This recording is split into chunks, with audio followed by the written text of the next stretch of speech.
창세기 41장 우리 1절부터 16절까지 함께. 어제 그 요셉의 두 가지 꿈을 해석하는 장면이 우리에게 묵상이 되었습니다.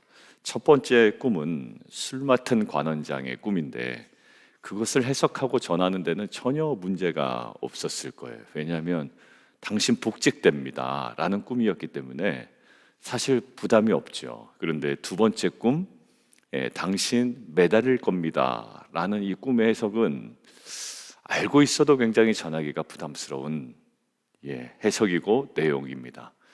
근데 요셉은 꿈의 해석은 오직 하나님께만 있고 하나님으로부터 분별된 것들을 가감없이 그대로 전하게 되죠. 우리에게 첫 번째 그게 중요한 것 같아요. 이게 하나님께로부터 온 것임을, 그리고 하나님으로부터 분별된 것임을, 그리고 깨달아진 것임을 우리가 확신하는 것이 첫 번째입니다. 이것이 없었으면 사실 요셉이 그렇게 담대하게 가감 없이 주저함 없이 이렇게 얘기가 쉽지 않았을 겁니다. 우리도 사실 나눌 때도 마찬가지로 머뭇거리고 또 어색해하고 확신이 없는 이유는 뭘까요? 제대로 분별되지 않으면 사실 이 나눔을 할 때도 이렇게 겉돌 때가 많죠. 우리의 어떤 그 문학적 소양의 부족도 아니고요. 이것은 하나님과의 관계입니다. 하나님과의 관계예요. 아무리 문학적 소양이 없는 분이라 할지라도 이게 하나님 관계에서의 말씀이 분별되는 그 포인트들이 있거든요. 확신 있게. 요셉은 그것들이 확신 있게 분별이 되었고 술 맡은 관원장에게 뿐만 아니라 그다음에 어제 뭐였죠? 제가 자꾸 떡인지 빵인지 자꾸 제 마음속에 헷갈려. 그 떡 굽는 관원장이죠. 떡 굽는 관원장의 꿈도 가감 없이 전할 수가 있었습니다. 오히려 그것들을 전하지 않았더라면, 또 머뭇거렸더라면 꿈 하나는 마치고 꿈 하나는 제대로 해석하지 못하였거나 틀렸거나 그런 결과를 맞이하게 될 것이고, 아마 술 맡은 관원장도 요셉에 대한 신뢰가 아마 절반으로 줄어들지 않았을까 생각이 됩니다. 자, 결국 그러나 술 맡은 관원장이 요셉의 제안을 잊어버리고 2년 동안 그냥 다 잊어버립니다. 뭐 의도적으로 잊어버렸는지 아니면 그가 전혀 생각을 하지 못했는지 거기에 대해서는 성경에 나와 있지 않지만 2년 동안 까마득하게 요셉의 그 요청을 지금 잊게 되죠. 2년이 지나갔습니다. 자, 2년 후에 바로가 꿈을 꿉니다. 바로가 꿈을 꾸는데 두 개의 꿈이 연속되어 진행이 되죠. 자, 그런데 첫 번째 꿈은 암소가 나와요.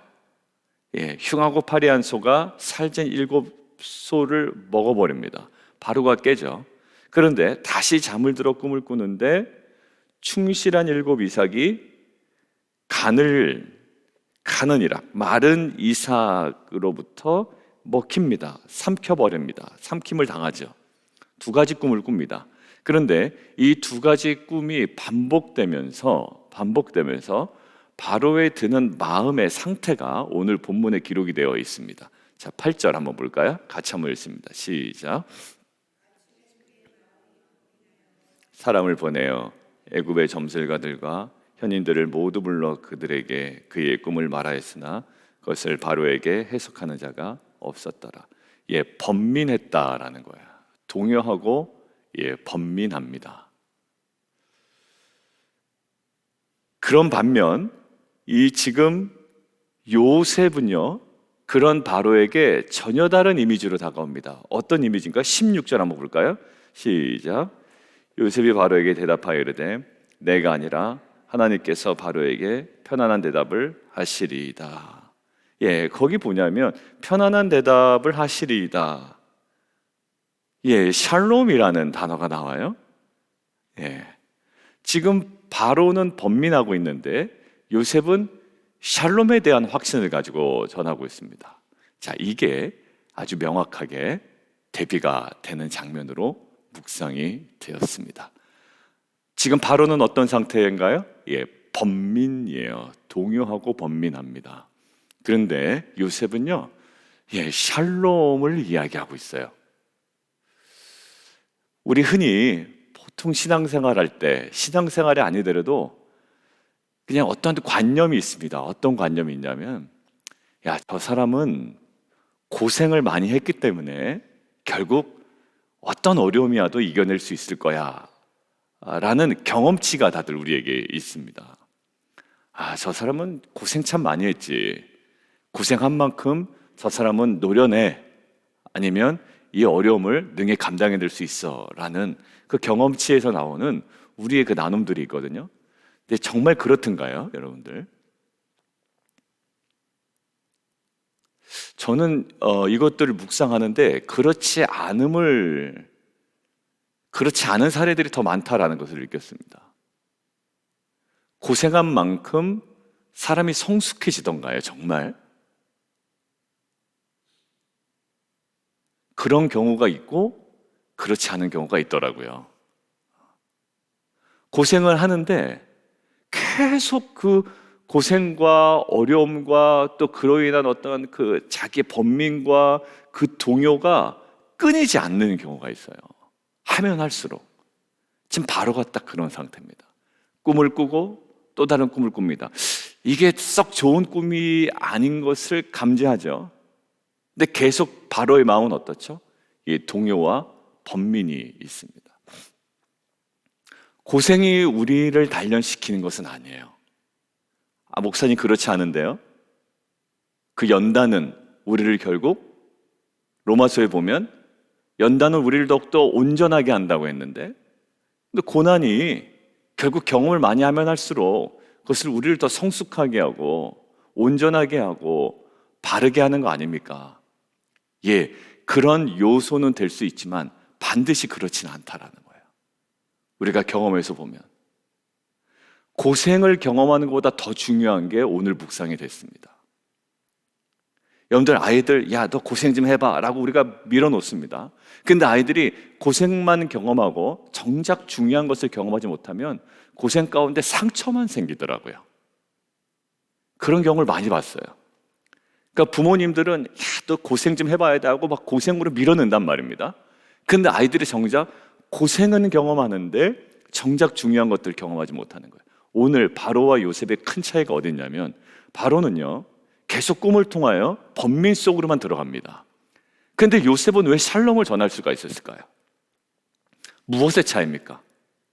요셉이 고생을 바로보다 더 많이 해봐서? 그렇지가 않아요. 요셉은 분명히 고생을 경험했죠. 형들에게 팔리는 경험도 하고 억울하게 옥에 갇히는 경험도 했죠. 그게 전부가 아니었습니다. 그의 삶 가운데 형통을 경험했단 말이에요. 어떤 형통을 경험합니까?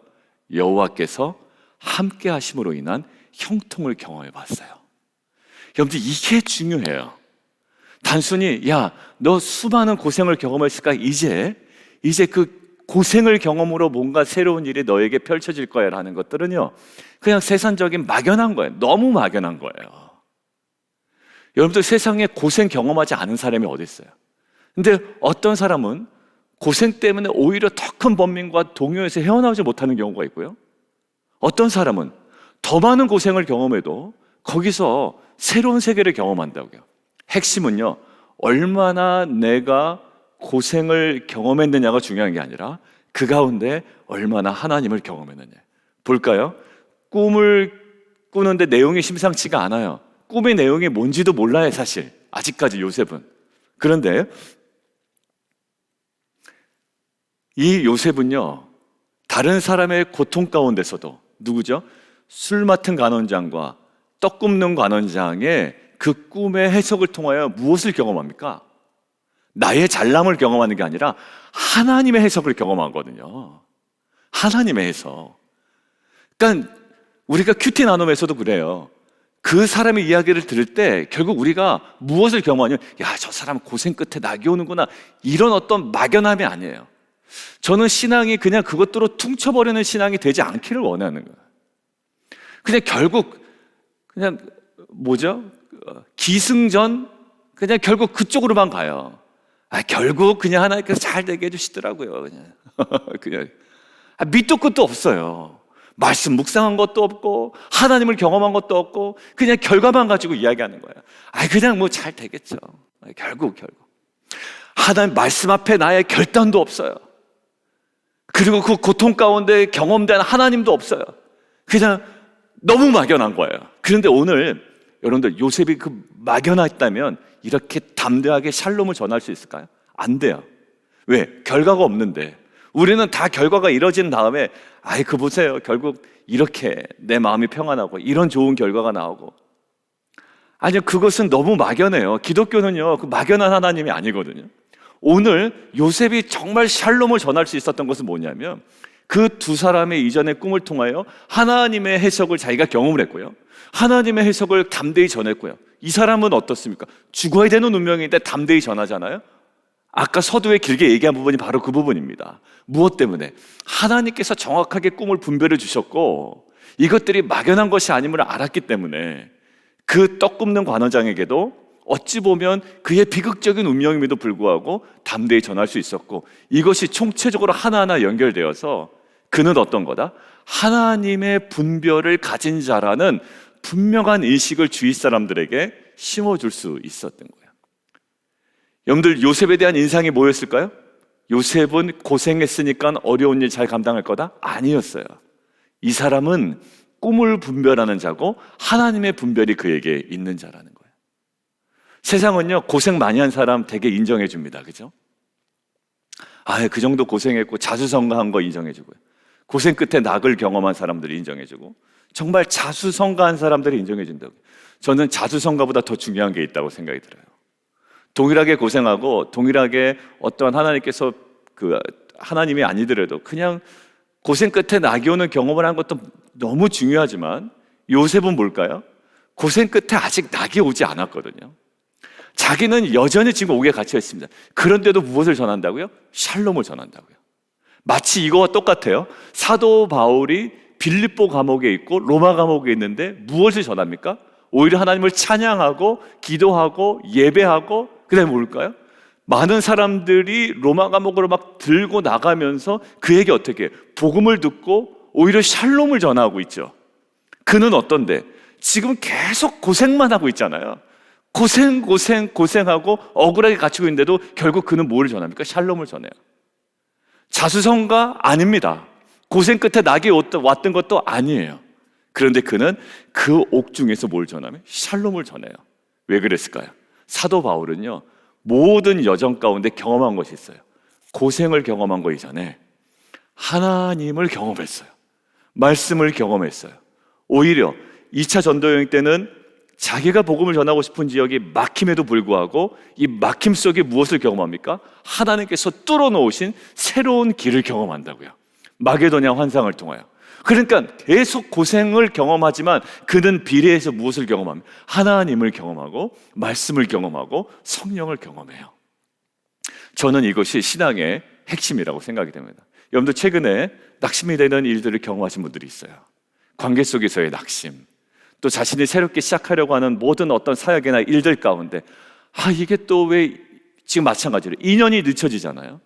여러 가지 동요, 번민, 이것들을 경험한다고요. 그런데 감사하게도 그분들이 그 고생이 아직 해결되지 않았고 그 번민이 아직까지 사실 남아 있습니다. 쓴뿌리가 있어요. 그럼에도 불구하고 그분의 표정이 밝고 다시 한번 도약할 수 있는 경험은 뭐냐면, 그 고생 끝에 낙을 경험한 게 아니라 고생 끝에 무엇을 경험했다고요? 하나님을 경험했기 때문에 그래요. 저는 이것이 기독교의 핵심이라고 생각이 듭니다. 요셉, 고생 끝에 낙 경험하지 못해요. 아직까지 미지수예요, 인생이. 그런데도 그의 인생이 정말 담대하게 바로에게 샬롬을 전할 수 있었던 것은 결국 수많은 고생에 대한 경험치가 아니라 그 고생의 현장 가운데 경험된 하나님으로 인한 담대함과 은혜였던 겁니다. 저도 오늘 찬양하면서, 그리고 어제 말씀을 보면서 좀 기도하면서도 느꼈던 거예요. 어제 기도하면서도 아마 분위기가 여러분들 느껴지시는지 모르겠지만, 매일 기도의 자리는 매우 중요한 거예요. 매일 기도의 자리는 시간을 정하고 드리는 거 아닙니까? 매일 꾸준히 열 몇 분 이상, 그리고 20분, 많을 때는 20명 이상 들어오실 때도 있어요. 면면을 보는 거예요. 여러분들, 이것이 왜 중요할까요? 뭐에 대한 확신이 있는 자만 할까요? 하나님을 경험하자의 확신이에요. 현지 성도님 어제 기도 제목도 업데이트 해드리고, 또 그 현주 집사님이 이제 왜냐하면 이 카톡 할 힘도 없으시고 그렇대요. 제가 여쭤봤더니 답장이 안 와요. 그래서 기다리고 있었는데 이제 현주 집사님 쪽에서 연락을 주시더라고요. 이러이러한 상황이었기 때문에. 그래서 어제 기도회 때 업데이트 해드린 그 말씀입니다. 그러면서 드는 건 뭐냐면, 하나님을 우리가 경험한 자로서 결과를 우리가 예단하고 예측하고 우리가 뭐 원하는 결과도 또 때로는 있겠죠. 그런데 우리가 신뢰하는 건 뭘까요? 하나님을 신뢰하는 거예요. 이것에 대한 명확한 확신이 드는 순간에 마음에 좀 담대함도 들고요. 때로는 우리 교회에 대한, 비전에 대한, 사역에 대한 여러 가지 두려움도 있고 동요도 있고 번민도 있고 또 관계에 따른 어려움도 있거든요. 몇 분이 이제 토로한 또 어려움이 있어요, 지금. 그럼에도 불구하고 결국은 뭘까요? 그 고생 가운데, 어려움 가운데 이 고생이 계속 쌓여가서 내가 노련해지는 게 신앙이 아니에요. 오히려 고생하면 할수록 사람들이 피폐해지는 경우도 사실 있어요. 저 사람은 고생 더 하다간 큰일 나겠다라고 할 정도가 있거든요. 그런데 핵심은 고생의 경험치가 아니라 그 가운데 하나님을 경험하는 거예요. 저는 묵상의 자리, 기도의 자리 너무 중요하다고 생각이 듭니다. 여러분들 매일 기도할 때 이거 매일 기도해도 응답 안 되고 그러면 딱 드는 마음이요, 좀 그만하고 싶어질 때가 있거든요. 그러니까 왜냐하면 내 자신에 대해서 꾸준한 게 안 보일 때가 제일 힘들고요, 다른 사람 꾸준하지 않은 거 볼 때도 힘들고 자녀가 꾸준하지 않을 때도 힘들어요. 우리 피스메이커에서도 뭘까요? 충실함이었죠. 이 사역의 핵심은 충실함이었습니다. 뭘까요? faithful이었어요. faithful의 결국 히브리어의 뜻의 핵심은 뭐라고요? 끊임없는, 지속적인, 멈춤이 없는 이었어요. 그 핵심이 누구였습니까? 사도 바울이었거든요. 고생하는데 사도 바울에게 보여지는 게 뭐예요? 끊임이 없어요. 한결같아. 쫓겨나도 두란노 소원에서 한결같이 이래요. 세상에서도 그러지 않습니까? 사나이가 칼을 뽑았으면 무 하나라도 베야 되는데, 근데 무도 베기 전에 그냥 또 주주물러 앉고 그냥 포기하고 또 옛날 습성대로 돌아가고. 아니에요. 이제 요셉이 아직 해결되지 않은 어떻게 보면 다 손을 놓아버릴 수도 있는, 억울하게 옥에 갇혀서 나름대로의 인정도 못 받고 2년 동안 저놈은 나를 기억하지도 않고 다 모든 것들이 끝난 것 같을 때 올까요? 감히 샬롬을 얘기합니다. 하나님을 경험한 거예요. 그리고 어제 이사야서 49장에 얘기한 것처럼 혹 그들은 너희를 잊을지라도 뭘까요? 나는 결코 너를 잊지 않을 거다. 어디다 기억한다? 손바닥에 놓고 기억한다라는 거야. 빤히 너를 보고 있겠다라는 거죠. 이것이 요셉이 경험한 하나님이었습니다. 여러분들 왜 걱정되시죠? 안 될까봐 걱정되고 아닐까봐 걱정되고 잃을까봐 걱정되는 거 아니에요? 근데 하나님 빤히 보고 계시고 하나님 계획이 다 있으시고 2년 동안 사람이 기억 못해도 하나님은 다 기억하시고 가장 결정적인 타이밍에 기억해내셔서 바로 앞에 세우시죠. 2년 전에 아마 그 꿈을 해석해놓고 술 막힌 간원장이 요셉의 억울함을 풀어줬다면 지금은 어디쯤 가 있을까요? 그냥 보디발의 집에 가서 아마 오히려 잊혀진 사람이 됐을 거예요. 근데 2년의 잊혀짐이 하나님의 타이밍에 새로운 역사, 새로운 세계를 여는 가장 중요한 시점을 맞이하게 되는 요인이 됐습니다. 예단할 수 없어요. 근데 지금 우리가 경험해야 되는 건 하나님을 경험해야 돼요. 저는 여러분들 저의 언어와 여러분들의 언어를 잘 점검하세요. 결국 하나님께서 잘 되게 해주실 겁니다. 맞아요. 그 믿음 맞아요. 그렇지만 우리는 말씀을 통해, 그리고 하나님께서 주시는 분별을 통해 하나님을 구체적으로 경험해야 돼요. 그렇지 않으면 맨날 하는 얘기 똑같이 합니다. 하나님을 분별해야 돼요. 하나님을 경험해야 돼요. 그래야 일이 좀 풀리면 하나님에 대한 이야기를 하고, 고생 끝에 있을 때는 그냥 지지부진한 신앙이 아니라 오늘 요셉처럼 해결되지 않은 이 순간에도 샬롬을 하나님으로 인하여 전할 수 있는 저 여러분 되기를 주님의 이름으로 축원합니다. 우리 함께 좀 기도할까요?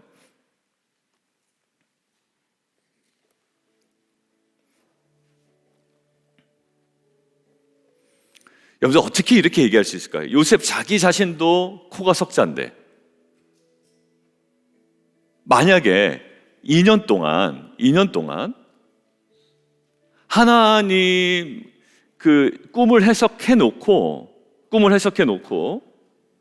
자기가 옥중에서 풀려났더라면 억울한 것이 해결되고, 그러면 자신이 뭔가 고생 끝에 낙을 경험했으니 자 바로 당신도 나처럼 이 샬롬을 좀 경험해야 됩니다, 뭐 이렇게라도 얘기할 텐데, 아니요. 오히려 2년 동안 사람들에게 잊혀지고 오히려 배신감은 들고요, 하나님도 자기 자신을 잊은 것 같은 순간이었어요. 근데 바로 앞에서 감히 뭘 얘기합니까? 번민에 있는 바로에게 샬롬을 이야기합니다. 근데 거기 핵심이 뭡니까? 내가 아니라 하나님께서 바로에게 편안한 대답, 샬롬을 하시리이다. 뭐에 대한 확신? 하나님을 경험한 거잖아요. 저는요, 이 하나님을 경험하는 삶이 매우 중요하다고 생각해요.